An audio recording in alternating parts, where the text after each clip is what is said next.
You're listening to an exclusive production from Valio. Money as a Weapon, Power, Manipulation, and Control, Chapter 1, Understanding the Power of Money. Before we begin to speak of strategy, of action, of wielding influence, we must first sit in stillness and simply observe. We must become intensely aware of the force we seek to understand. Money is not just paper, not just numbers on a screen. It is an energy, a current that flows through our world, shaping everything it touches, often in ways we refuse to see. Think of it as an invisible river. Some are born in its shallows, splashing and struggling to find their footing. Others are swept into its powerful rapids, carried along with breathtaking speed. Some learn to navigate its currents with skill and precision, while others are pulled under by its undertow, caught in eddies of debt and despair. Most people spend their lives reacting to this river, never truly understanding its source, its depth, or its destination. They feel its pull, its force, but they do not comprehend its nature. Our work begins here, not by learning to build a better boat, but by learning to read the water. Awareness must always come before strategy. To act without seeing the full picture is to move blindly, to mistake luck for skill, and to become a victim of the very power you wish to command. The power of money is profoundly psychological. It whispers to our deepest insecurities and our most potent ambitions. It has the capacity to amplify who we already are, shining a light on both our strengths and our hidden fractures. When you acquire it, you do not magically become a new person. Rather, the person you have always been, deep down, is given a louder voice and a longer reach. Your generosity can become philanthropy.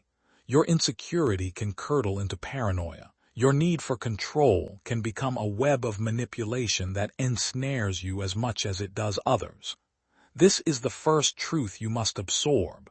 Money is a mirror. Before you can use it to influence the world, you must be willing to look at the reflection it shows you. You must be brutally honest about what you see. What fears does a lack of money stir in you? Is it a fear of irrelevance, of helplessness, of survival? And what desires does the thought of wealth ignite? Is it a desire for freedom, for respect, for security? Or is it a desire for dominance, for the power to bend the world to your will? There are no right or wrong answers here. There is only the truth. And until you can face that truth within yourself, you will forever be a servant to money, even if you possess mountains of it. You will be driven by the ghosts of old fears, chasing a sense of security that no amount of wealth can ever provide. True power does not come from the accumulation of resources. It comes from the deep, unshakable understanding of your own inner landscape. It is from this place of inner clarity that all effective strategy is born. Now, let us turn our gaze outward. Let us observe how this current affects the world around us, starting with our relationships. Money redraws the lines of connection between people, often in invisible ink. A loan between friends creates an unspoken contract of power. One becomes the giver, the other the receiver. And with that exchange, a subtle shift occurs. A sense of obligation, a faint resentment, or a quiet feeling of superiority can seep into the foundation of the relationship, slowly eroding its original balance. Think of a family dynamic where one member is significantly more successful than the others. Their words suddenly carry more weight at the holiday dinner table. Their opinions on everything from politics to personal choices are given an authority they may not have earned through wisdom, but which has been granted to them by their financial standing. They become a source of help, but also a source of quiet envy. They are loved, but they are also watched. Their generosity can be seen as a gift or as a tool of control, a way to keep others dependent and grateful. This is not a cynical view. It is a clear-eyed one. To wield power effectively, you must see these dynamics for what they are. You must understand that when money enters a room, it changes the emotional temperature. It creates hierarchies. It forces people to confront their own feelings of worth, of success, of failure. And it often does all of this silently, beneath the surface of polite conversation. Your awareness of these undercurrents is your first shield and your first weapon. When you can see the unspoken dynamics at play, You are no longer a victim of them. You can navigate them with intention. You can choose to reinforce them, to dismantle them, or to simply observe them without being drawn into the emotional drama.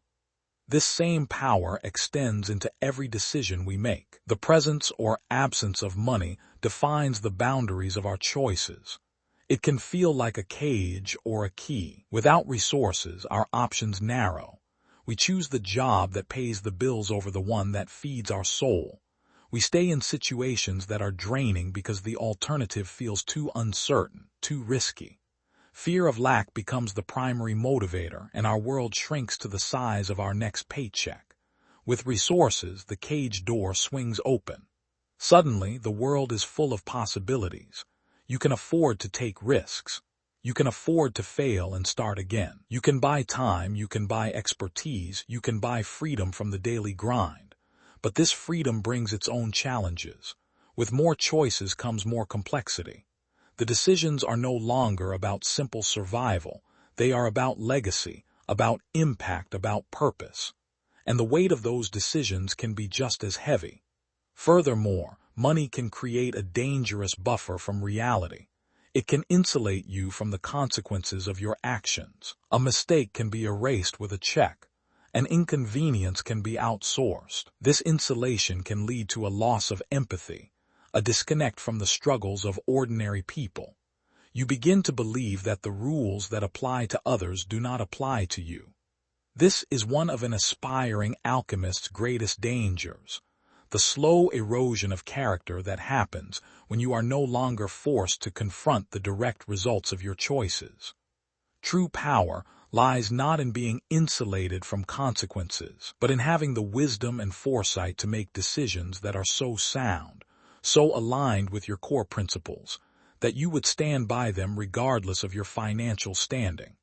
It is the ability to see a decision through the eyes of your poorest self and your wealthiest self, and to find the path that both would respect. Finally, we must examine the nature of authority.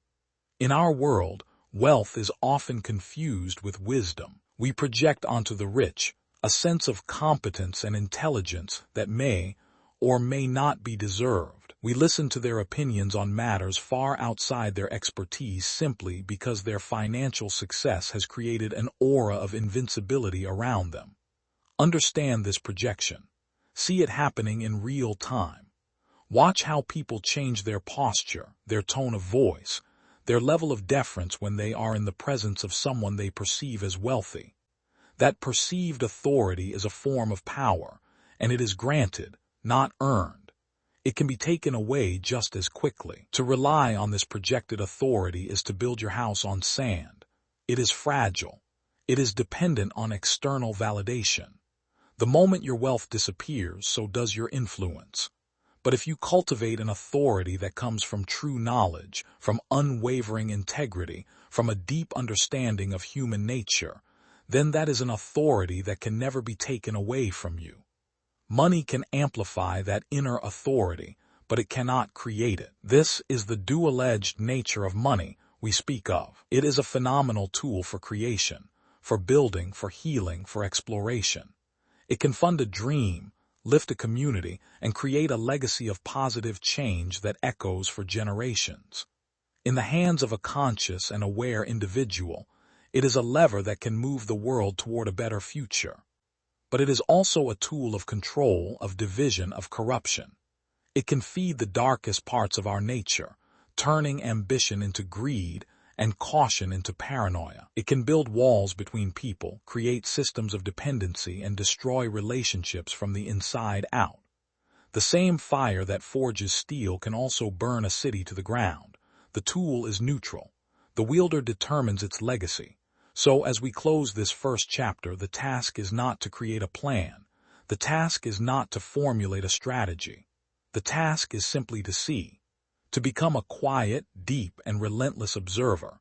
Observe the flow of money in your own life. Watch how it shapes your emotions, your decisions, your relationships. Watch how it operates in the lives of those around you and in the world at large. Strip away the stories, the judgments, and the societal conditioning. Look at it for what it is, A current of power. Your power begins not when you learn to swim, but when you finally understand the nature of the river itself. This awareness, this deep, penetrating clarity, is the bedrock upon which all true and lasting influence is built. It is the quiet stillness from which all powerful action arises. This is where your journey truly begins. Chapter 2. The Hidden Dynamics of Influence. We have stood at the river's edge and learned to read its surface. Now, we must look deeper. We must learn to see the invisible currents moving beneath, the hidden topography of the riverbed that dictates the flow. Influence is rarely a product of brute force. It is not about grand pronouncements or flashy displays of wealth. True influence is a quieter, more subtle art. It is the practice of understanding and navigating the unseen dynamics that money sets in motion. It is a dance in the shadows, and to master it, you must first learn to see in the dark. Think of wealth as a form of gravity. It is an invisible force that warps the space around it. People, opportunities, and information are all pulled into its orbit. The larger the mass of wealth, the stronger its gravitational pull. You do not have to announce its presence for others to feel its effect. They feel it in how they orient themselves toward you, in the weight they give your words, and in the assumptions they make about your capabilities. This is the first hidden dynamic, the automatic and often unconscious alteration of perception. The moment people perceive you as having significant resources, they begin to see you through a different lens. Your ideas suddenly seem more brilliant. Your jokes become funnier. Your flaws are minimized or reinterpreted as eccentricities. This is not necessarily because they are sycophants or insincere. It is a deep-seated human bias. We are conditioned to associate wealth with success, and success with competence. Your task is to observe this distortion field without becoming seduced by it. It is a powerful tool, this unearned credibility, but it is also a dangerous trap. If you begin to believe that the applause is for your wisdom alone, and not for the gravitational pull of your wealth, you lose your grounding. You mistake the reflection for the source. The wise wielder of influence uses this distortion field strategically. They understand that it gets them in the door. It makes people listen. But they know that what keeps them in the room, what earns genuine respect, is the substance of their character and the merit of their ideas. They leverage the perception to gain a platform, but they never forget that the platform itself is hollow without a true message. This leads us to the second dynamic, the power of access. Money does not just buy objects. Its most valuable purchase is access. It buys a seat at tables where decisions are made. It opens doors to rooms where conversations that shape the future are held. It grants you proximity to power. This is not about attending lavish parties. This is about being in the flow of critical information and opportunity before it becomes public knowledge. Most people operate on a delay. They read about trends after they have already happened. They hear about opportunities after they have been claimed. They react to a world that has already been shaped by others. Wealth, when used intelligently, eliminates this delay. It puts you in the same room as the architect, the investor, and the visionary while the blueprints are still being drawn. This access is a leverage point.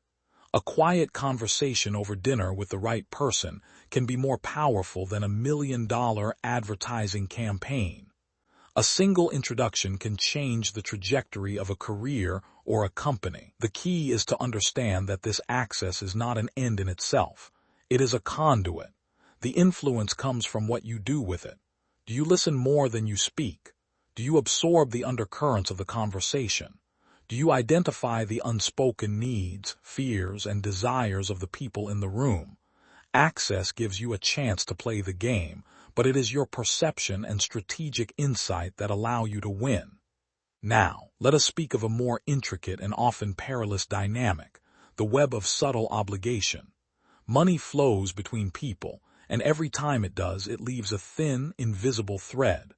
A gift, a loan, an investment, a generous favor, these are not mere transactions. They are emotional and psychological contracts. They create a sense of indebtedness, a quiet expectation of reciprocity.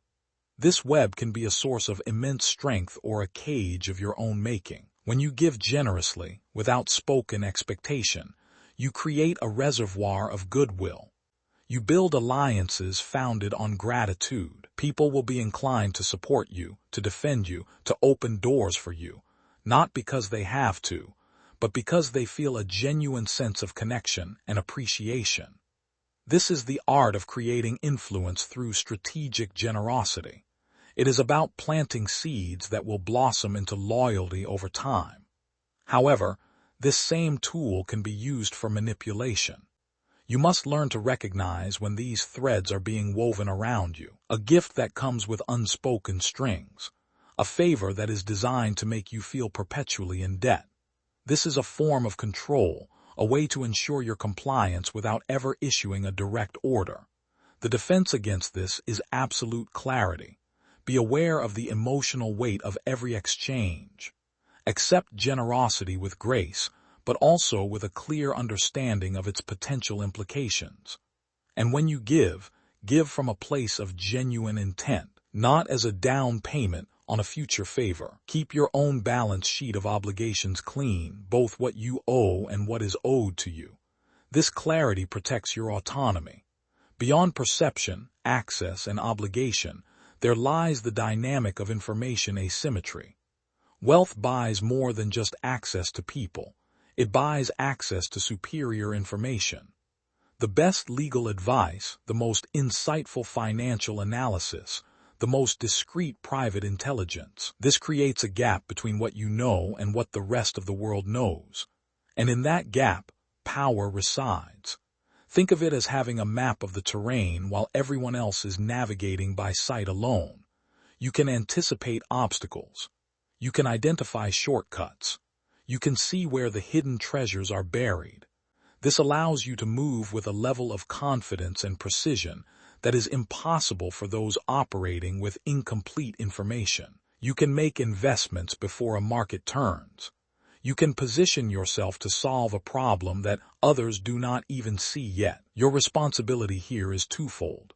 First, you must constantly seek out and cultivate sources of high-quality information. Your network is not just a source of social capital. It is an intelligence-gathering apparatus. Second, you must develop the wisdom to interpret that information correctly. Data alone is not power. The ability to see the patterns within the data, to connect disparate pieces of information into a coherent strategic vision, that is power, and it requires a quiet, focused, and deeply analytical mind. Finally, we come to the most subtle dynamic of all, influence through inaction. Sometimes the greatest power is expressed not in what you do, but in what you choose not to do. The project you silently decide not to fund. The phone call you choose not to return. The introduction you decline to make. In a world driven by action, the deliberate, strategic withholding of energy can be a profound statement. It can shift dynamics, signal priorities, and force others to reconsider their positions, all without a single word being spoken. This is not about being passive or neglectful. It is about a conscious and surgical application of silence and stillness.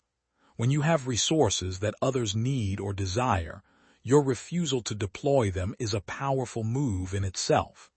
It communicates that the current path is unacceptable, that the terms are not right, or that you are waiting for a more opportune moment. It forces the other party to come to you, to work harder, to meet your standards. This quiet, immovable strength can be far more effective than loud demands or aggressive negotiations. It is the power of the deep, immovable stone at the bottom of the rushing river.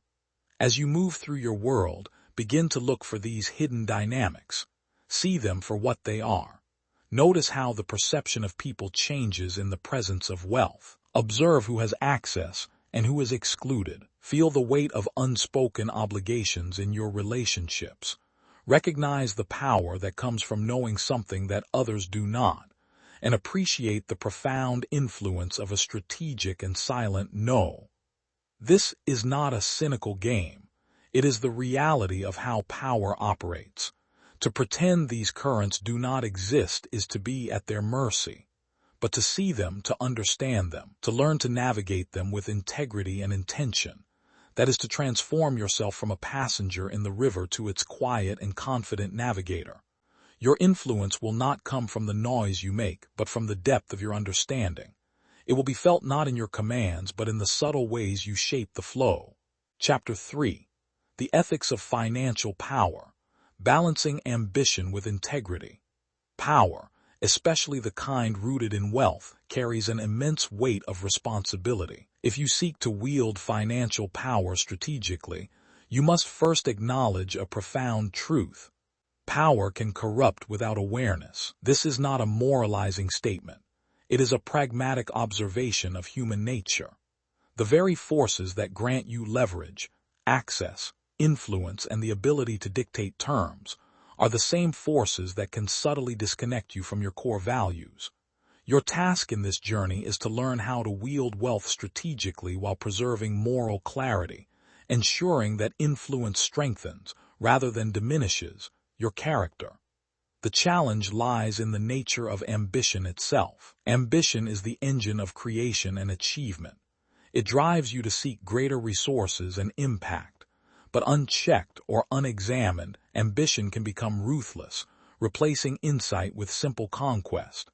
To guard against this, you must develop an internal radar for the subtle shifts that financial power can induce. Consider the concept of the ethical baseline. This is not a set of external rules, but the bedrock principles you hold about fairness, respect, and long-term consequences. Before a major strategic move, a significant investment, or a complex negotiation, you must mentally or explicitly check that move against your baseline. Does this action create a benefit that is purely extractive, leaving a vacuum of value behind? Or does it, even in its strategic intensity, create a structure that can sustain itself and perhaps even lift others in its orbit? The initial seduction of financial power often involves shortcuts, the small compromises that seem negligible at the time. A slight bending of the truth to secure a better deal, a manipulation of timelines to disadvantage a competitor, or the use of private information that skirts the line of fairness. Each compromise seems efficient, a pragmatic way to achieve a goal. However, these small erosions of integrity accumulate, creating a shadow that can consume your strategic vision. A strategy built on shifting sands will eventually collapse, not because of external forces, but because the internal foundation is weak. True, lasting power is built on reliability, and reliability is the offspring of integrity. Many fear that preserving ethics means sacrificing strategic advantage. This is a false dilemma perpetuated by those who confuse manipulation with true influence. Real power doesn't rely on coercion. It relies on deep insight into systems and human motivation. You can be ruthlessly strategic and ethical. The strategic mind asks, how do I achieve my objective efficiently? The ethical strategic mind adds, how do I achieve this objective in a way that aligns with my long-term reputation and internal code? This dual perspective forces a better, more creative solution than the quick, compromised one. One of the most insidious effects of great wealth is the development of a subtle, often unconscious, sense of exception. You might start to believe that the rules of fairness or consequence apply less stringently to you because of your success or your contribution to society. This is a fatal flaw. When you operate from a position of exception, you stop performing the crucial checks and balances that keep your judgment sharp. You become predictable to those who observe you closely and vulnerable to blind spots. Preserving moral clarity means operating with the understanding that the greater your power, the greater the scrutiny, and the more severe the consequence of misstep. To maintain this clarity, you must cultivate a practice of intentional detachment from the outcome of a financial decision. Paradoxically, the most potent decisions are often made when your ego is not entirely intertwined with the results. If a strategy succeeds, is your sense of self-worth amplified? If it fails, is your self-worth diminished? Financial ethics are not just about how you treat others. They are about how you manage your own psychological state relative to your resources. When money is the sole measure of your value, you become vulnerable to making choices out of fear or out of a desperate need to maintain appearances, sacrificing integrity for immediate gain. Consider the powerful tool of transparency. Not reckless openness, but strategic transparency about your intent and the why behind your actions. When you are clear about your goals, when they are based on creating sustainable value rather than simple extraction, it simplifies your negotiations and strengthens your alliances. People are willing to follow decisive action when they understand the ethical framework guiding it. A foundation of integrity makes you a reliable anchor in complex, turbulent waters. The strategic use of wealth often involves decisions that affect the livelihoods of others, employees, partners, competitors, or entire communities. The ethical strategic thinker asks not just, "Is this legal?" but, "What is the ripple effect of this decision?" This requires taking responsibility not only for the direct outcome, but for the second and third-order consequences.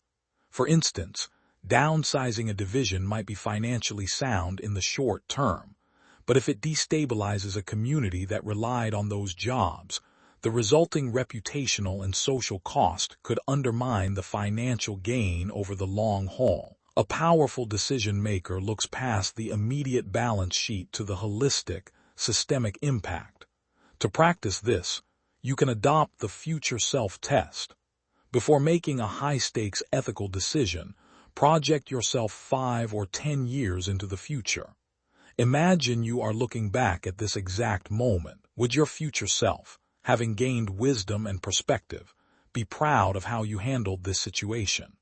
Would you feel that the power was wielded cleanly, or would you feel a sense of internal friction and regret? This test is a tool for self-accountability that transcends simple immediate fear of consequences. It anchors your action in your long-term desired identity. Wielding financial power with integrity is not about being passive or meek. It's about being profoundly conscious and structurally sound. It means defining your terms of engagement and refusing to deviate from them, regardless of the perceived opportunity. It means understanding that the most potent strategic weapon you possess is not your bank account balance, but the unwavering confidence and internal peace that come from knowing you are operating from a place of genuine, self-defined power. It's crucial to understand that integrity is not a destination.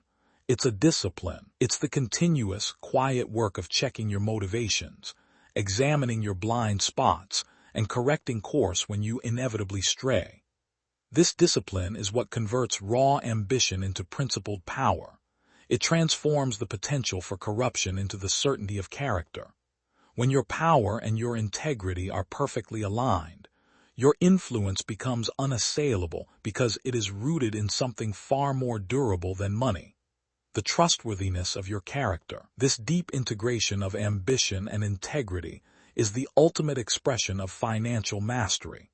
It allows you to move with force and intention in the world, knowing that your strategic gains are not built on exploitation, but on a foundation that reflects your highest, most discerning self. The challenge now is to take an honest inventory of your current financial strategies. Where are you currently compromising to gain an edge? What is the cost of those compromises to your own sense of self? True strength lies not in the ability to take, but in the discernment to know when to hold back and when to act, always aligned with the highest standards you set for yourself. Commit now to using your wealth not just to achieve your goals, but to solidify your moral architecture. Reflect on a recent financial victory or challenge. Did you compromise a core value to achieve the desired outcome? If so, what was the true cost of that compromise to your peace of mind? Commit to identifying one area in your financial life where you can immediately raise your ethical baseline, turning that choice into a source of unwavering strategic strength. Chapter 4. Money as Leverage. Turning resources into strategic advantage. Money is more than just purchasing power. It is the ultimate tool of leverage. Leverage in this context is the ability to influence a larger outcome with a smaller, focused input. It is the strategic force that allows you to open doors, shift dynamics, and transform potential into reality. To master this aspect of wealth, you must move past the simple, transactional view of money and see it for what it truly is. Concentrated energy waiting to be applied at precise, impactful points. In this chapter, you will learn how to convert your financial resources into practical leverage, while vigilantly avoiding the pitfalls of coercion or dependency. The foundation of leveraging money effectively lies in insight, not volume. A person with modest resources, who understands where and when to apply them, can generate exponentially greater influence than a person with vast wealth who simply sprays it indiscriminately. Your first step is to identify the pressure points in any system or relationship. These points are not always the most obvious financial bottlenecks. They are often the areas of greatest need, aspiration, or vulnerability. Consider an investment opportunity. The leverage isn't just the capital you provide. It's the timing of that capital. Providing necessary funds when a partner is at a critical development phase, or when a market is momentarily underpriced, creates maximum impact. Your money becomes the catalyst that unlocks massive latent value. You are not just a funder. You are the keystone that completes the arch. This positions you not as a passive lender, but as an indispensable strategic ally. This strategic application of capital requires a deep, almost surgical discernment. You must be able to read situations quickly and accurately, understanding the underlying currents that are shaping events. Ask yourself, what is the most fragile element here? What is the one resource, if provided, that fundamentally changes the power equation? When you fund a project, the true leverage comes from providing the resources that no one else can or will at that precise moment. However, the line between strategic leverage and coercion is razor thin. Coercion is the application of financial pressure to force an unwilling party into action, creating resentment and short-term, unsustainable outcomes. Strategic leverage, by contrast, is about creating an irresistible environment for collaboration, where your resources unlock mutual benefit while maintaining your structural advantage. To ensure you stay on the side of leverage and avoid coercion, always focus on value creation, not debt imposition. When you enter a financial arrangement, your aim should be to make the other party stronger and more capable of delivering the desired results, not weaker and more dependent on your continued funding. For example, structuring an investment to include strategic mentorship or access to your network is leverage. It costs you little more than your time, but dramatically increases the partner's success, thus ensuring your return is higher and the relationship is healthier. This builds genuine power that is rooted in shared success. Another potent form of leverage is controlling the flow of information. Money often gives you access to data, specialized knowledge, and privileged analysis that is unavailable to others. Turning this information into actionable insight and withholding it strategically is a non-financial form of leverage. You don't just pay for the report. You use the report to predict market shifts, allowing you to invest before the trend is visible to the mainstream. Your leverage here is not the cash you hold, but the foresight it buys you. The strategic deployment of wealth also acts as a powerful signaling mechanism. The way you choose to spend, save, or invest sends unequivocal messages about your priorities, your confidence, and your willingness to commit. A significant, decisive investment in a risky but promising venture signals vision and resolve. It attracts others who are also willing to take calculated risks, creating a virtuous circle of ambitious alliance. Conversely, hoarding resources and moving with excessive caution signals hesitancy, which can repel strong partners. Use your financial actions as a clear, unwavering statement of your strategic intent. To avoid the trap of dependency, you must structure your financial agreements to promote autonomy in your partners while maintaining clear performance metrics. Your contracts should be designed not just to protect your investment, but to clearly outline the path to their independence from your active intervention. When a partner becomes overly reliant on your micromanagement or constant financial infusions, they cease to be a source of strength and become a drain on your resources and attention. True leverage ensures that your partners grow to stand on their own, magnifying your impact without requiring continuous personal effort. Think of your financial resources as a precise kinetic force. You aren't swinging a blunt hammer. You are applying a finely tuned pressure at a specific point on the structure. This requires patience and timing. Sometimes, the greatest leverage is gained by waiting, observing the environment until the perfect moment arrives when a small input will yield a massive, inevitable shift. This is the difference between an impatient intervention and a strategically timed move that appears effortless but is the result of deep preparation. In all your dealings, be mindful of the subtle ways people attempt to neutralize your leverage. They may try to diminish your contribution, inflate their own risk, or create emotional debt to obscure the financial reality. A leveraged position requires constant, objective surveillance. You must always maintain a clear, unromantic view of the financial mechanics at play. Separate the personal connection from the strategic contract. You can respect and collaborate with a partner while still maintaining the structural leverage that ensures your long-term return and protects your primary position. Ultimately, mastering money as leverage is about mastering the art of the multiplier effect. How can 1 unit of your capital generate 10 units of return, influence, or opportunity? This is not about squeezing every penny. It is about finding the fulcrum upon which the world moves. It means funding the invention, not the existing commodity, supporting the visionary, not the current consensus, and investing in the transformative power of an idea, not just the stability of the known. Your wealth should be the wind in your sails, not the anchor around your neck. Use your resources to gain position, insight, and timing. When you operate from this foundation, you convert raw capital into strategic advantage, a form of power that is self-sustaining and perpetually growing. Take a moment to examine a current financial resource you possess, an investment, a line of credit, or a business asset. How are you currently using it?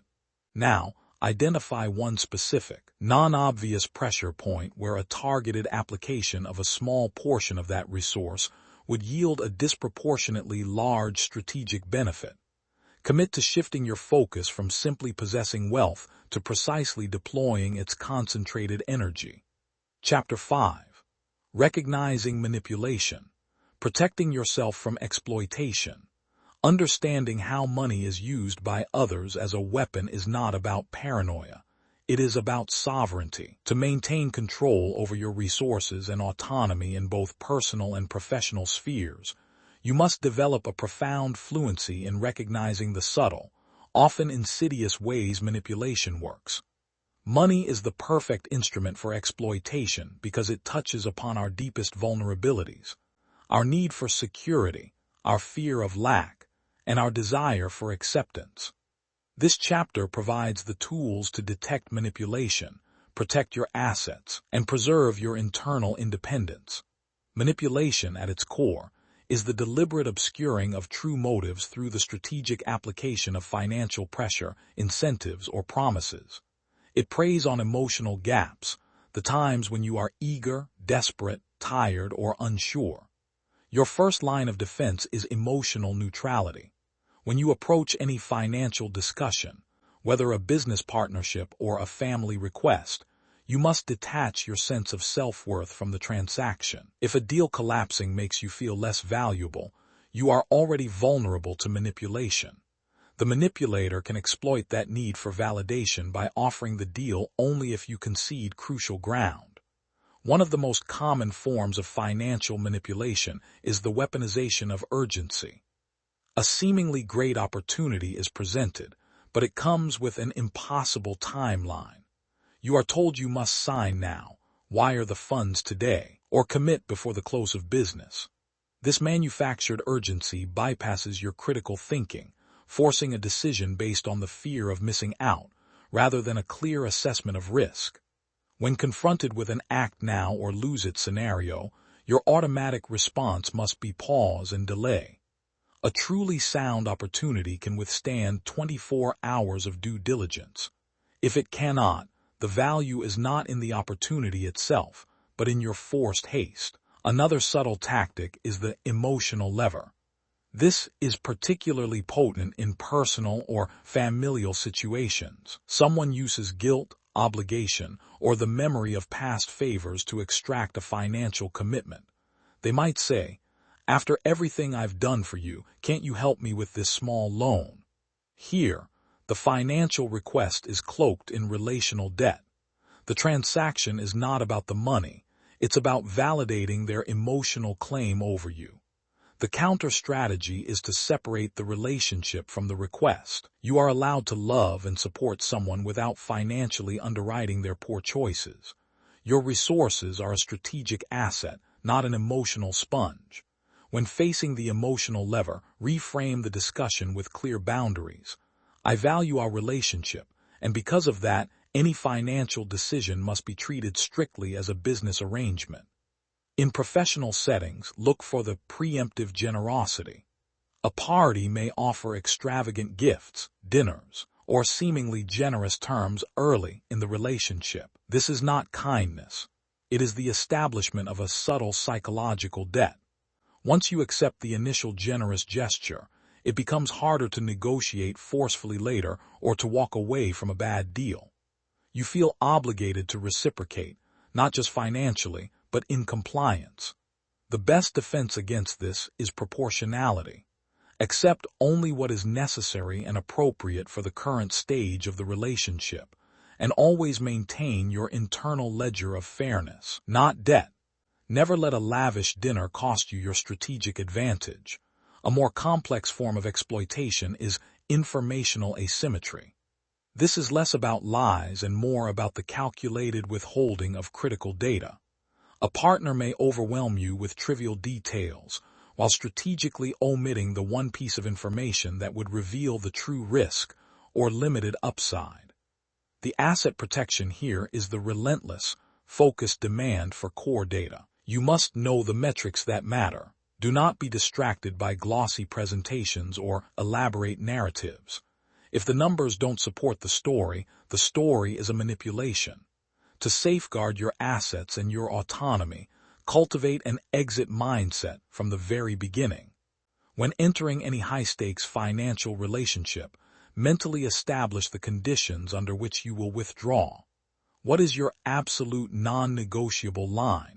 What risk exposure is intolerable? By defining your exit criteria before the pressure starts, you create a strategic barrier against exploitation. When a manipulator tries to push you past your comfortable limit, you don't have to debate. You simply execute your pre-established protocol. This removes emotion from the decision and restores your control. Furthermore, recognize the power of the anchor in negotiations. This is when an excessively high or low figure is mentioned early on to anchor your perception of the appropriate range. A seller starts with a ridiculous price, or a buyer offers a demeaning lowball. Your vulnerability is allowing that anchor to define your internal valuation.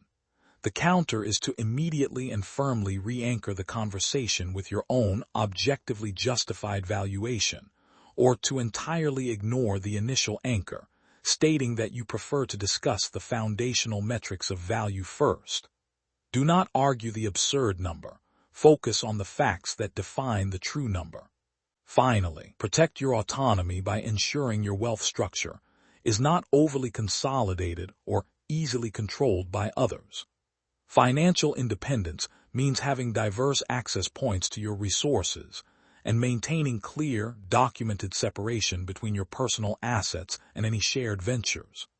Any request that requires you to commingle funds or provide unrestricted access to your primary resources is a massive red flag. Manipulation thrives in confusion and dependency. You must create systems of clarity and accountability that make exploitation structurally difficult. Sovereignty is the ultimate objective.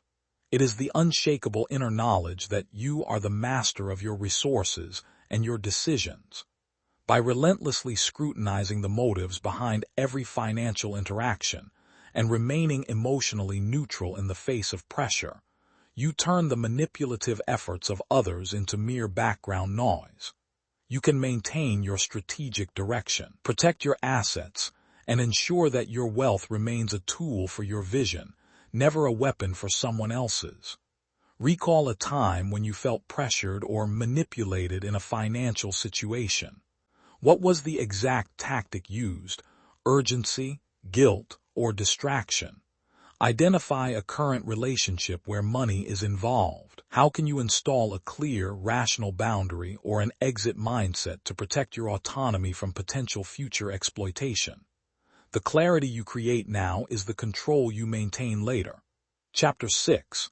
Emotional Mastery and Power Plays. Maintaining control under pressure. Wealth doesn't exist in a vacuum. It often triggers intense emotional reactions in others: fear, envy, ambition, and greed. When you operate from a position of financial power, you are inevitably navigating a field of heightened emotional energy. People will project their insecurities and desires onto you, attempting to draw you into their drama or destabilize your judgment.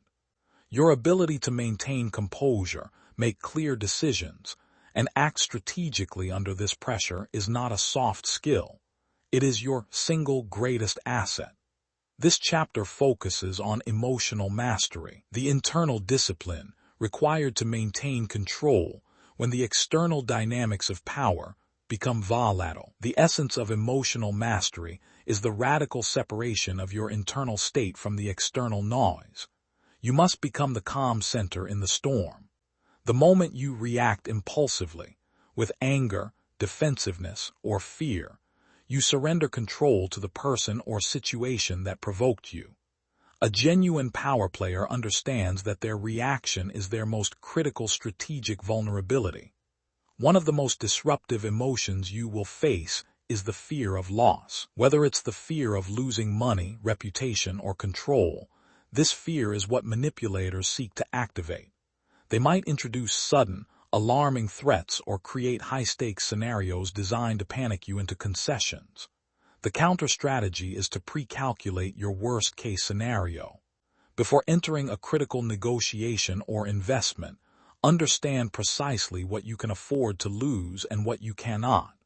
When the threat arises, you don't react emotionally. You simply execute your predetermined risk management plan. By owning the worst-case outcome in advance, you strip fear of its power to paralyze you. The shield of detachment, observing, not absorbing when faced with blatant displays of envy or aggression. Many are tempted to engage in a reciprocal emotional battle. This is a fatal mistake. Your goal is not to win the argument. It is to maintain your strategic position. View the emotional outbursts of others, their theatrics, their accusations, their attempts to guilt trip, as pure data. You are an observer, a psychological scientist studying a specimen. Ask yourself, what is the true motivation behind this emotion? Is their anger a cover for a weak position? Is their flattery a calculated attempt to lower your guard? By focusing on the purpose of the emotion rather than its impact on you, you create a necessary emotional distance. You aren't absorbing their toxic energy.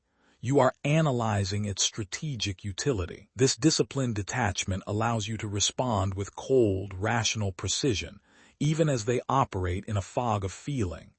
Managing internal friction.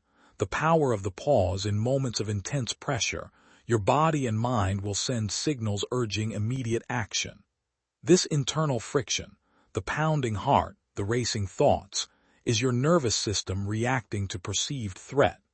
This is precisely when you must invoke the strategic pause. This pause isn't procrastination. It is intentional inertia. A simple technique is the 4-second rule. When you receive truly unsettling news or a high-pressure demand, you simply do not speak or act for 4 full seconds. In that brief window, you take one deep, deliberate breath and mentally repeat a phrase like, "I choose my response." This minimal delay is often enough to transition control from your emotional reflex to your cognitive function. It stops the impulsive concession and allows the strategic mind to engage. Clarity requires space, and the pause is the space you create. Using envy and ambition as predictors, the ambition and envy your wealth inspires in others are not just hazards, they are powerful predictive tools. People's desire for what you have will often make them predictable. An overly eager partner may be prone to overcommitting and underdelivering. A transparently envious rival may be easily baited into an emotional, ill-conceived move. Instead of being offended by envy, use it to anticipate your counterpart's weaknesses. If you notice a partner is focused more on the lifestyle your wealth affords than the discipline it requires, you know their resolve is brittle. Structure agreements that test their endurance early on. If they are motivated by showmanship, leverage that. Allow them a small, public win that distracts them from the more significant, private strategic gain you are pursuing. You are using their emotional needs against them, not maliciously, but as a practical, strategic input. The composure of certainty, emotional mastery, and power plays is ultimately rooted in internal certainty. When you are absolutely clear on your goals, your boundaries, and the value you bring to the table, the manipulation attempts of others become transparent and ineffective. They are trying to shake something that is rock solid. This certainty comes from rigorous preparation. Know your numbers better than anyone else. Have your legal position bulletproofed. Understand your market position down to the last detail. When your foundation is unassailable, you don't need to shout or become defensive. You can address chaos with quiet, factual statements. The manipulator brings emotion. You bring unimpeachable fact. Fact always prevails over feeling in a strategic confrontation. Your composure is simply the external expression of your total internal control and preparation. To act strategically under pressure, you must maintain this self-control above all else. It is the silent, ongoing negotiation with your own reactivity. Every time you choose a disciplined, measured response over an emotional reflex, you reinforce your position of power and fortify your inner citadel. Identify a pattern of emotional reaction that surfaces when your financial control is challenged, e.g., getting angry, shutting down, over-explaining. What is the one small strategic action, a pause, a breath, a phrase, you can commit to using next time this trigger appears? Remember, true power is the ability to choose your response, not just the action you take. Chapter 7. Building Strategic Alliances. Influence through collaboration. True power is rarely solitary. The myth of the isolated genius or the lone magnate who dictates terms to the world is largely a fantasy. Real, enduring influence is cultivated through strategic alliances, relationships that amplify your reach, reinforce your weaknesses, and solidify your position. This chapter explores how to cultivate these relationships, ensuring that collaborations are mutually beneficial, strategically sound, and built on a bedrock of shared, discerning ambition. The objective of a strategic alliance is not simple networking. It is about achieving structural asymmetry. You seek partners who possess resources, knowledge, or access that is prohibitively difficult or time-consuming for you to acquire on your own. Your collaboration creates a combined entity that is exponentially more powerful than the sum of its parts. This is not about friendship. It is about a profound, mutual recognition, of strategic necessity. The first step in building these alliances is a ruthless, objective self-assessment. You must know your own limitations. Where are your blind spots? Where is your leverage weakest? Do you lack technical expertise, political access, or market penetration in a key area? Be honest about what you cannot or should not do alone. A strong power player does not fear admitting gaps. They see gaps as the precise coordinates for their next indispensable partner. Once your needs are identified, the search for a partner shifts from a passive reception of opportunities to an active, surgical pursuit. You are looking for an individual or entity whose strengths directly and powerfully neutralize your weaknesses. When you approach a potential ally, your pitch should not focus on what you need, but on the profound strategic enhancement you offer to their goals. You must articulate how your resources, financial, intellectual, or reputational, will accelerate their existing trajectory. The negotiation starts not from a position of need, but from a position of mutual advantage. The most potent alliances are based on complementary power, not similarity.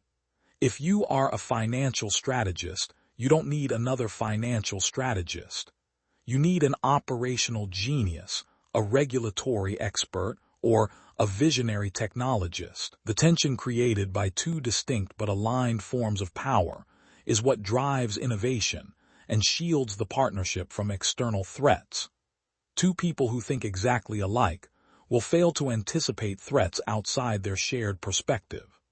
The friction of different perspectives, when channeled correctly, generates superior insight. The architecture of trust and accountability, while strategic alliances are rooted in pragmatic self-interest, they must be sustained by a high degree of predictability and trust. This trust is not an emotional feeling. It is the absolute certainty that your partner will perform their defined role, even when it is inconvenient or difficult. You build this functional trust through meticulous contractual clarity and shared risk. Every alliance must have a clear written agreement that precisely defines three things: roles, metrics, and exits. 1. Roles. What specific, measurable action is each party exclusively responsible for? Avoid ambiguity. 2. Metrics. How will success be objectively measured for both the individual contribution and the overall alliance performance? 3. Exits. What are the clear, pre-agreed conditions under which the partnership can be dissolved, and how will assets, intellectual property, and responsibilities be decoupled fairly and without litigation? By addressing the exit strategy at the start, you inoculate the alliance against future conflict and ensure that decisions are made based on strategic alignment, not on fear of a messy breakup. A clean exit plan is the ultimate demonstration of strategic trust. Managing the shadow of dependency, a key danger in any alliance, is the subtle slide into dependency, where one party relies too heavily on the other, creating resentment and structural fragility. The financially powerful partner must be careful not to overwhelm the other with resources, leading to complacency. Conversely, the less financially dominant partner must ensure they are contributing unique, non-monetary value that cannot be easily replaced. To manage this, always maintain a separate locus of control. Even within the alliance, each party should retain core competencies and essential knowledge that are sovereign and non-transferable. Your power in the alliance lies in being irreplaceable in your specific function, not in controlling all the money. Structure your contributions so that your financial power acts as a multiplier for their expertise, ensuring that they remain a strategic necessity, not a subsidiary. The cultivation of indirect influence. Strategic alliances allow you to exert indirect influence across sectors and markets you couldn't touch alone. By empowering an ally in the tech sector, your political influence quietly extends to that domain. By funding a movement or think tank, your strategic vision begins to permeate public discourse without your direct, public involvement. This is the quiet mastery of power, achieving a strategic outcome by enabling others to do the heavy lifting in their areas of expertise. You provide the fuel, the framework, or the essential introduction, and they execute the mission. You remain in the strategic command center, making high-level decisions, while your influence multiplies through the network you've enabled. This requires the maturity to accept that the credit often belongs elsewhere, while the control remains with you. Cultivating strategic alliances demands the highest level of emotional intelligence and discerning ambition. You must be able to read motivations, anticipate future conflicts, and negotiate not just for the immediate win, but for the long-term structural advantage. When executed with precision, your alliances become the invisible, interlocking framework that supports your lasting power, turning your resources into a collective, formidable force.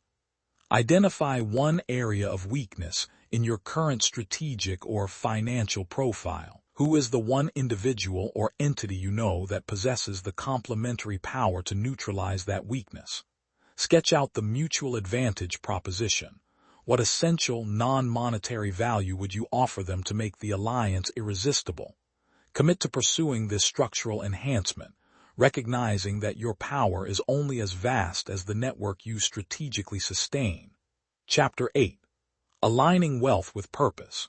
Using money to create lasting impact. Influence is at its most potent when it is perfectly aligned with intention. Money alone is inert.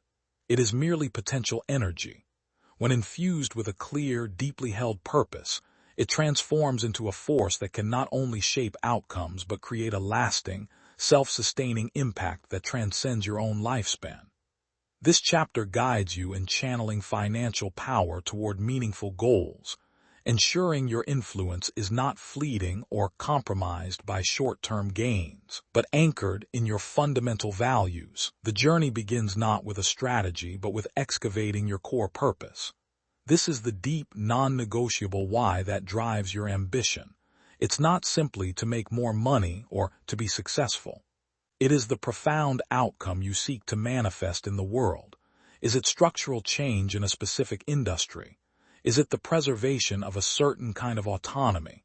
Is it creating an unshakable legacy of innovation? This purpose must be deeply personal, almost primal. When your financial decisions are rooted in this absolute clarity, they become immune to the distracting noise of fleeting trends or opportunistic diversions. The confluence of capital and calling. Once you have identified your purpose, your wealth structure must be re-engineered to serve it. Many people treat their wealth as a collection of disjointed assets, a portfolio here, a business there, a few charitable donations elsewhere. To achieve lasting impact, your capital must flow like a directed river, with every investment, every expenditure, and every strategic move accelerating you toward that single, defined purpose. This requires applying the principle of intentional concentration. Instead of spreading resources thinly across diverse, disconnected interests, which leads to diluted influence, you must concentrate your financial power into areas that are direct expressions of your purpose. If your purpose is to revolutionize sustainable energy, then your portfolio should reflect a calculated, heavy bias toward that sector. Your lobbying efforts should support it, and your personal philanthropy should fund the enabling research. This disciplined focus is what converts mere potential into transformational power. Purpose, as a filtering mechanism, your purpose should act as an uncompromising filtering mechanism for all opportunities. When an investment opportunity or partnership proposal arises, you should not ask, "Will this make money?" You should ask, "Does this accelerate my core purpose, and if so, how efficiently?" If the answer to the second question is weak or non-existent, the opportunity is rejected, regardless of its financial appeal. This requires tremendous discipline, as lucrative distractions will always appear. But every time you reject a profitable misalignment, you reinforce the integrity of your strategic direction. This integrity is visible to others, attracting allies who share the same deep commitment and repelling those who operate on mere transactional opportunism. Integrity of purpose is a powerful attractor of aligned capital. Measuring impact, not just return in aligning wealth with purpose, you must shift your metrics beyond simple financial return. You must develop a system to measure impact return, financial return (FR), the traditional profit on investment, strategic return (SR), the growth in influence, access, or unique insight gained, purpose return (PR), the quantifiable progress toward your core goal, e.g., number of policy changes influenced, adoption rate of a new technology, lives tangibly improved. A true strategic move will optimize for all three, but when forced to choose, purpose return often takes precedence, because its long-term compounding effect on your legacy and influence will ultimately dwarf a short-term financial spike. An investment that delivers a high PR and SR, even with a modest FR, is often a more powerful strategic use of money than one that maximizes FR alone, but is divorced from your deeper intention. Creating self-sustaining influence, lasting impact, is not created through one-time expenditures. It is built into systems. Your goal should be to use your wealth to fund structures that will continue to execute your purpose long after your direct involvement ceases. This might mean endowing a perpetual foundation, creating a self-funding venture capital arm focused on your core sector, or establishing legislative precedents that cannot be easily overturned. The strategic question is, how can I embed my intention into the infrastructure of the world? This moves your influence from personal control to institutionalized sovereignty. Your money acts as the initial energy to spin the flywheel, but once running, the system's momentum sustains the influence itself.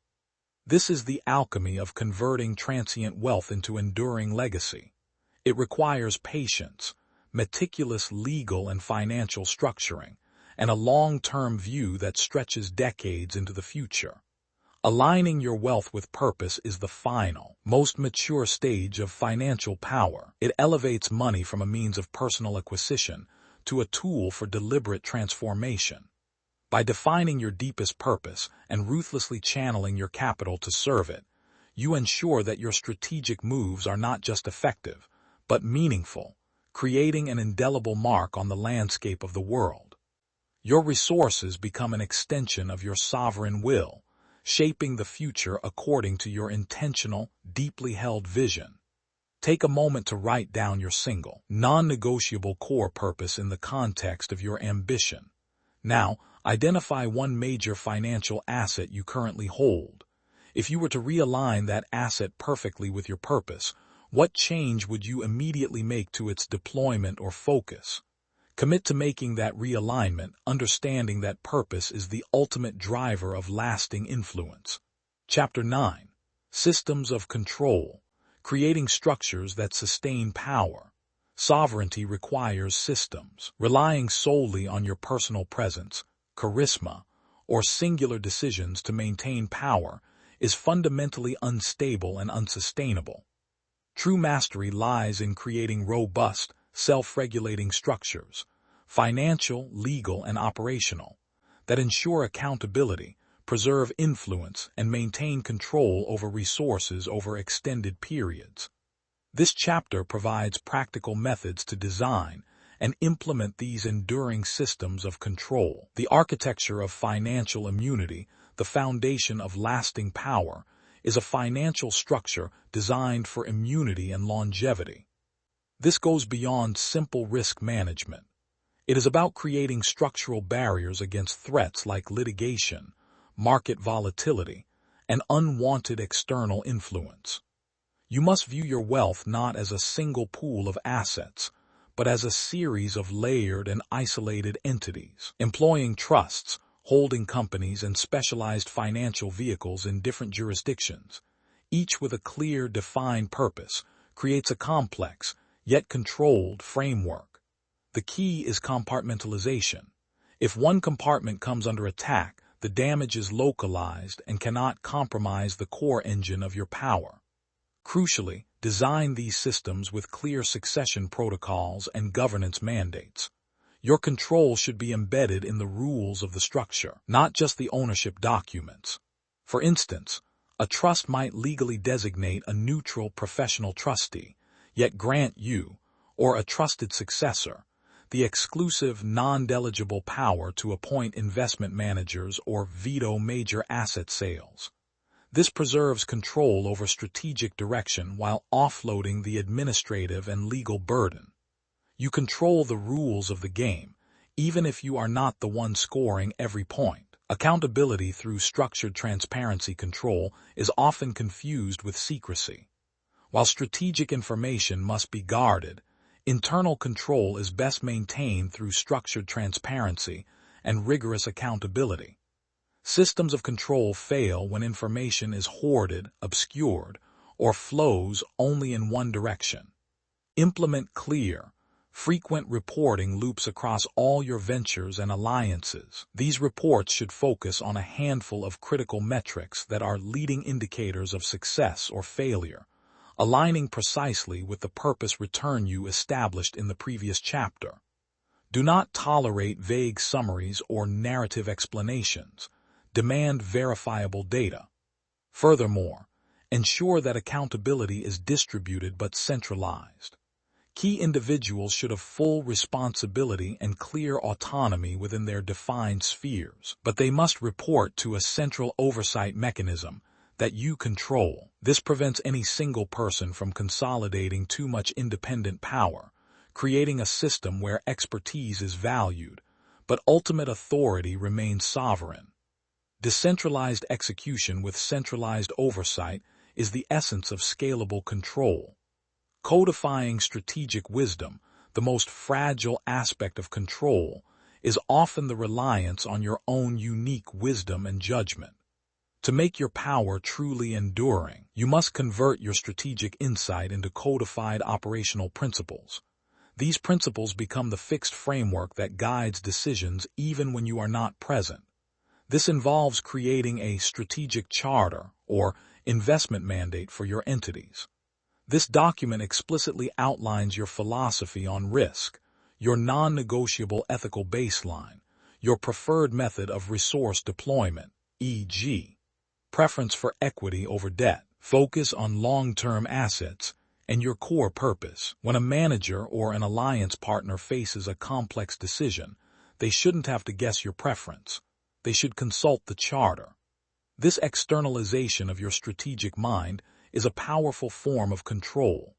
It ensures that the spirit of your influence continues to drive action, preserving the integrity of your vision over time and minimizing drift. The continuous stress test, a powerful system of control, is not static. It is continuously evolving and adaptable. You must regularly subject your structures to a rigorous stress test. This involves systematically asking, what is the most plausible threat that could break this system? If a key market collapses, where is the leverage point of failure? If a key manager leaves unexpectedly, is the operational knowledge captured elsewhere? If a regulatory body targets one aspect of the structure, are the other assets legally shielded? This kind of proactive, unflinching internal assessment allows you to reinforce weak points before they are exploited externally. You are actively trying to break your own system in a controlled environment so you can repair it. This discipline converts vulnerability into resilience and ensures your systems are always designed to operate not in ideal conditions, but in the chaos of the real world. The objective of building these systems is to achieve a state of effortless control. When your financial, legal, and operational architectures are perfectly aligned and self-sustaining, your personal time is freed from managerial minutiae, allowing you to focus exclusively on the highest level of strategic thought and the cultivation of future influence. Your power becomes structural, systemic, and sovereign. Identify one key asset or venture where your current control is purely based on your personal effort or presence.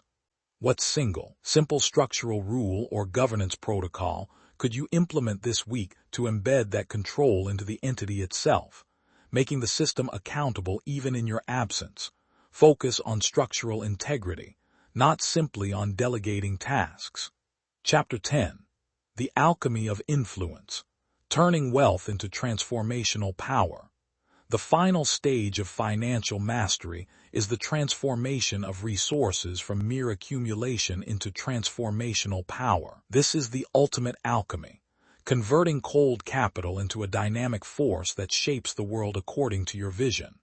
It requires combining strategy, insight, and emotional intelligence to create outcomes that benefit both you and those aligned with your deeper purpose. It's about moving from simply having money to making money matter in the most profound way. To achieve this, you must synthesize the disciplines we've explored: the unflinching clarity of purpose, the surgical precision of leverage, and the structural integrity of systems. This synthesis produces a strategic methodology that operates on multiple levels simultaneously: the seen and the unseen, the transactional and the psychological. Integrating insight. The predictive edge transformational power begins with superior insight. You must move beyond reacting to market forces and develop the capacity to predict and preempt them. This predictive edge is not guesswork. It's the result of rigorously synthesizing data, understanding human psychology, and recognizing patterns of history. Your financial power grants you access to primary sources of information and unique perspectives. The alchemy is using this access not just for personal gain, but to identify the structural fault lines in systems, the points where a small application of capital or influence can cause a disproportionately large systemic change. For example, a traditional investor buys the profitable existing company. A transformational power player identifies the emerging technology that will render the existing company obsolete and invests decisively there. Your money becomes the fuel for the inevitable future, ensuring that you control the next wave of influence, rather than merely maintaining a strong position in the current one. This requires the courage to detach from what is currently profitable to embrace what is strategically necessary for your long-term vision. The precision of strategic deployment. When you deploy capital, it must be with the precision of a master craftsman, not the blunt force of a brute. Every resource allocation should serve a double or triple purpose. This is the application of layered leverage. Consider an investment in a partner's business. The investment is structured to achieve 1. Financial return, the visible, the expected monetary gain. 2.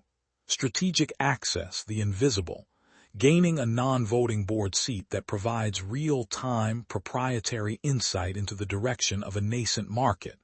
3. Reputational alignment, the psychological, publicly aligning with a visionary leader, which subtly elevates your own profile and attracts other high-caliber collaborators. The alchemy is in recognizing that the invisible returns, access, insight, alignment, are often more valuable and more difficult to acquire than the visible financial ones. You are paying for a strategic position, not just a share of future profits. Your wealth is used to purchase optionality and leverage, which can be deployed again and again. Emotional intelligence as a financial asset. The final ingredient is refined emotional intelligence. In power dynamics, the ability to accurately read motivations, anticipate betrayal, and inspire loyalty is a financial asset that cannot be quantified on a balance sheet. Transformational power is built on enduring relationships, and enduring relationships are built on psychological acuity. When engaging in high-stakes alliances, you must practice empathic detachment. Understand the deepest desires, fears, and strategic needs of your counterpart. You use this knowledge not to exploit their weaknesses, but to structure a deal so compelling that their self-interest is inextricably linked to yours. You make your success the prerequisite for their own most ambitious goals. This turns a transactional relationship into a psychological bond of necessity. Furthermore, your power must be used to inspire and empower, not merely to dominate. People will resist control, but they will eagerly follow compelling, purpose-driven leadership. By aligning your wealth with a clear, impactful vision, Chapter 8, you transform capital into a magnetic force that attracts talent, opportunity, and cooperation. Your integrity, Chapter 3, ensures that the followership is durable. This is the shift from transactional power, I pay you, you obey me, to transformational power. We are aligned on a monumental vision, and my resources enable us both to achieve it. The alchemy of impact, the true alchemical moment, is when your deployed wealth creates an autonomous, positive feedback loop. Your initial strategic input generates an outcome that, in turn, amplifies your influence and reinforces your core purpose, requiring minimal further intervention. For example, you fund a policy change in an obscure regulatory sector that unlocks innovation in your core area of interest. The policy change, purpose return, makes your strategic assets more valuable, financial return, and attracts attention from other leaders seeking similar systemic change, strategic return. The system you funded is now creating its own momentum and drawing resources toward you. You use money to re-engineer a system, and that system now sustains your power. By combining strategy, insight, and emotional intelligence, you convert money from a stagnant stockpile into a force for intentional, transformational impact. You are no longer reacting to the world. You are meticulously shaping its trajectory. You have mastered the alchemy of influence, turning potential wealth into enduring, sovereign power. Identify one area of your influence that currently relies on continuous effort or funding, transactional power. Now, envision one strategic change you could fund, a piece of software, a systemic policy change, or a structural alliance that would turn that continuous effort into a self-sustaining, autonomous system, transformational power. Commit to focusing your resources on engineering that one systemic change. Chapter 11. Shadows Integrated, Balancing Power, Influence, and Integrity. The journey to true financial mastery is not complete until you confront and integrate the shadow aspects of power and ambition. This chapter is about moving beyond mere external success to achieve internal coherence. Integration means mastering both your ambition and your vulnerability, recognizing that the capacity for strategic ruthlessness and deep integrity are two sides of the same powerful coin. You will learn to wield influence consciously, using deep insight rather than intimidation to guide your decisions and shape outcomes. Acknowledging the shadow of ambition, every great ambition casts a shadow, the potential for greed, control for its own sake, and a willingness to exploit. Denying this shadow doesn't eliminate it. It simply pushes it into the unconscious, where it can quietly drive destructive, irrational behavior. True integration begins with an unflinching acknowledgement of your own capacity for darkness. Your power doesn't make you inherently good or evil. It merely amplifies your choice. The strategic advantage of integrating the shadow is that you become immune to surprise from your own impulses. When you understand your capacity to be ruthless, you can intentionally choose when and how to deploy that energy, ensuring it serves your higher, purposeful vision, as established in Chapter 8, rather than being driven by reactive ego or short-term desire. The shadow, properly integrated, transforms from a vulnerability into a strategic reserve. It becomes the quiet resolve that allows you to make the necessary, hard decisions, the ones others avoid, without internal conflict. You act with force when required, but that force is guided by clarity, not compulsion.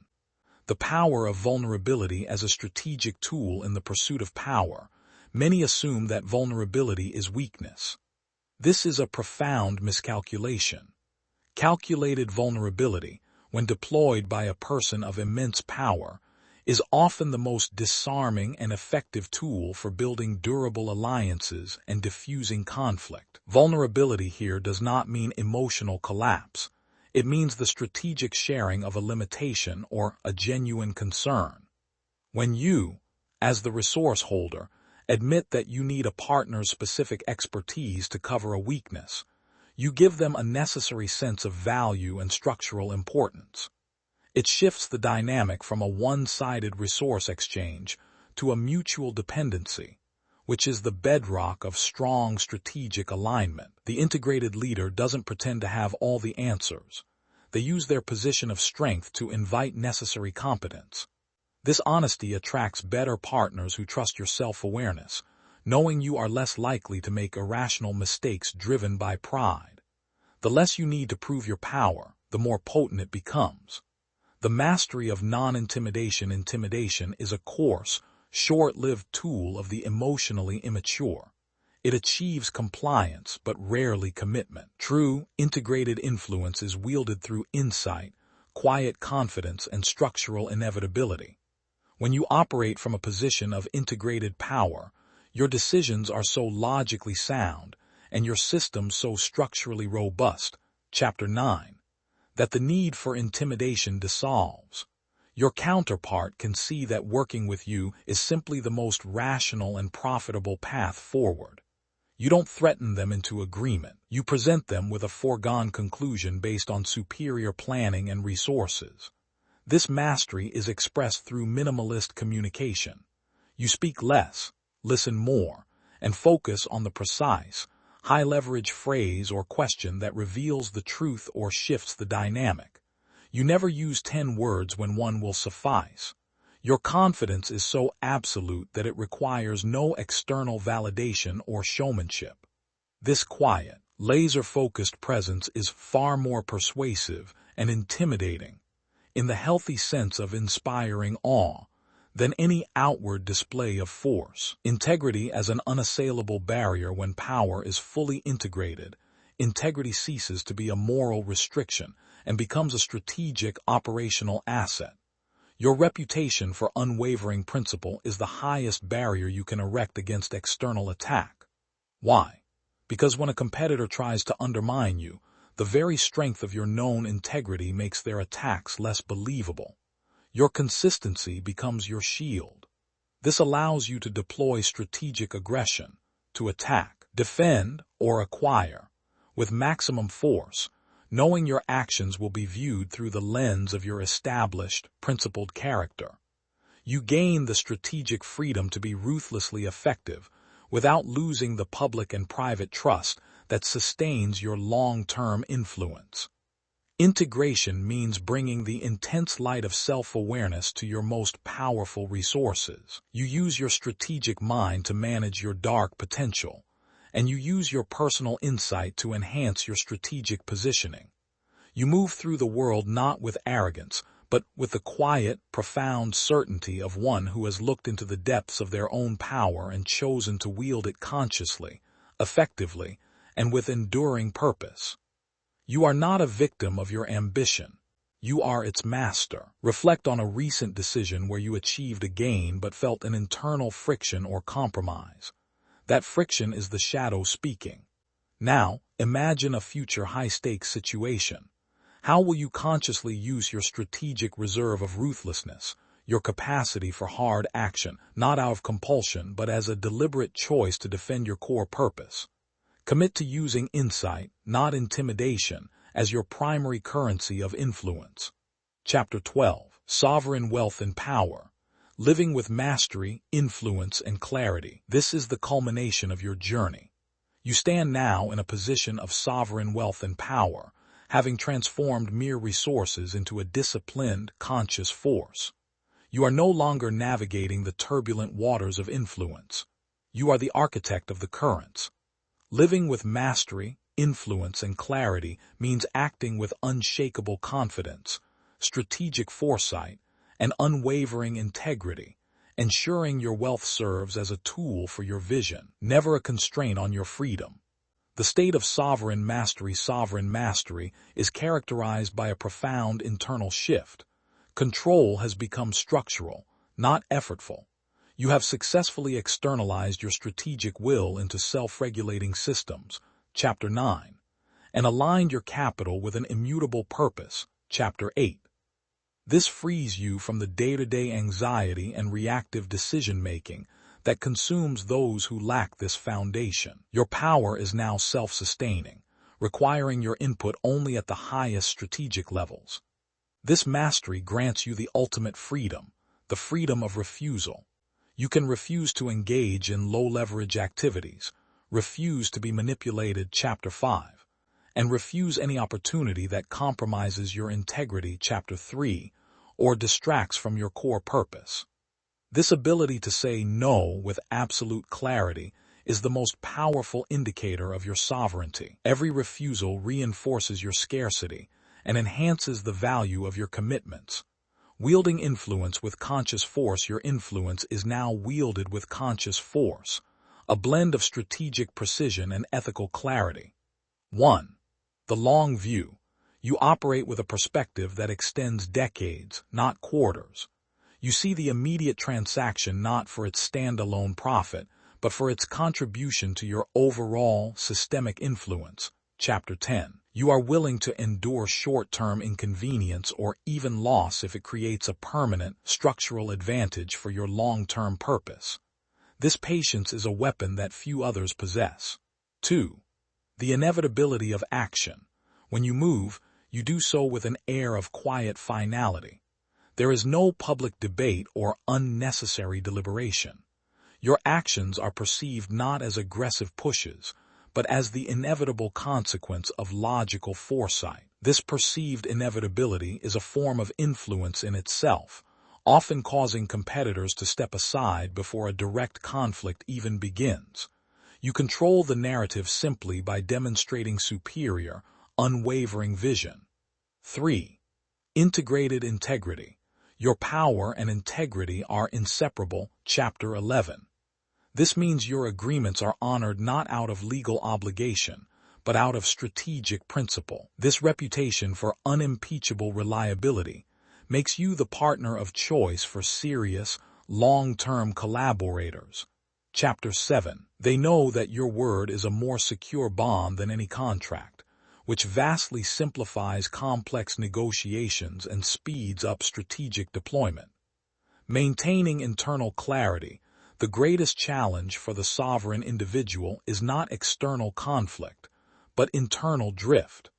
To maintain your clarity, you must rigorously practice self-assessment and calibration. The quarterly audit of purpose. Regularly review your deployed capital and strategic alliances against your core purpose. Are there areas of mission creep, where money has drifted into activities that do not serve your deepest intention? Ruthlessly prune these distractions. The emotional barometer. Continuously monitor your emotional state in Power Dynamics, Chapter 6. If a situation consistently provokes fear, anger, or defensiveness, it is a signal that your structure is compromised, your boundaries are weak, or you are engaging with a source of low-level manipulation. Use these emotions as objective data points requiring strategic correction, not as triggers for reaction. The practice of detachment. Cultivate the ability to view your wealth as an external tool, not an extension of your identity. Your self-worth is rooted in your consciousness, discipline, and purpose, qualities that money cannot buy and cannot take away. This detachment shields you from the psychological harm of loss and prevents the prideful overreach that success often inspires. Legacy through structure. Your mastery culminates in the creation of a structural legacy. This is not simply a foundation or a donation. It is the physical, legal, and operational infrastructure designed to continue executing your vision long into the future. You have used your wealth to build systems that embed your values into the fabric of the world. These systems, investment mandates, governance principles, succession plans, ensure that even as management changes, the strategic intention remains sovereign and intact. Your ultimate act of power is ensuring that your influence outlives your personal presence, turning transient financial success into enduring transformational impact. You now possess the tools, the systems, and the psychological fortitude to live with complete mastery over your resources. You operate with influence that is both profound and principled, and you move through the world with the clarity of one who knows precisely who they are, what they value, and how to use the potent energy of wealth to shape the future according to their sovereign will. The journey is complete, and the command is now entirely your own. Take a final moment of reflection. Review the 12 chapters of this journey. Which one principle, clarity of purpose, structural control, emotional mastery, or unwavering integrity, will you commit to making your daily, conscious practice? This singular focus will be the enduring anchor of your sovereign power.